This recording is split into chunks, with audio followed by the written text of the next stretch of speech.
हस्तरेखा विद्या विज्ञान सामुद्रिक शास्त्र।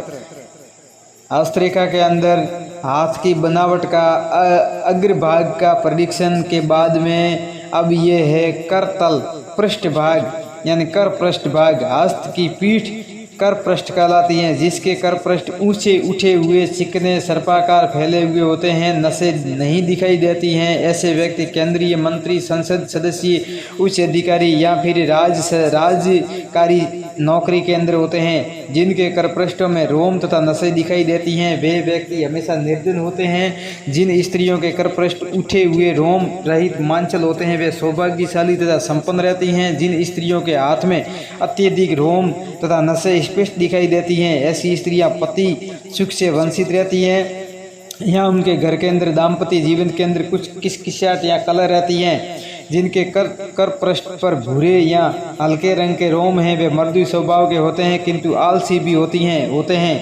ये यदि किसी के हाथ के अंदर काले तथा उग्र अनंग प्रिय हैं, इनमें ईर्ष्या भी अधिक होती है, ये लोगों की निंदा ज़्यादा करते हैं। यदि हाथ के बाल मोटे और लाल हैं तो ऐसे व्यक्ति प्रतिशोध की भावना ज़्यादा रखते हैं। वो शायद उसके पिता ही क्यों ना हो, अगर प्रतिशोध की भावना रखते हैं तो उनसे प्रतिशोध भी लेते हैं।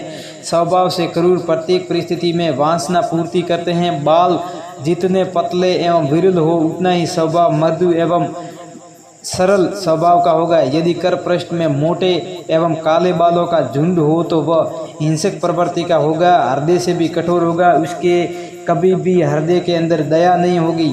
वो कभी भी किसी पर भी दया नहीं करता है। वो अपने स्वार्थ के चलते हर जगह किसी न किसी की ईर्ष्या करता रहता है। यदि बाल कोमल, पतले, विरल हैं तो व्यक्ति सरल तथा भावना का प्रदान एवं निर्मल हृदय के साथ साथ दयावान भी होता है, और ऐसा व्यक्ति हर समाज में वर्ग में मान सम्मान पाता है। जय महादेव।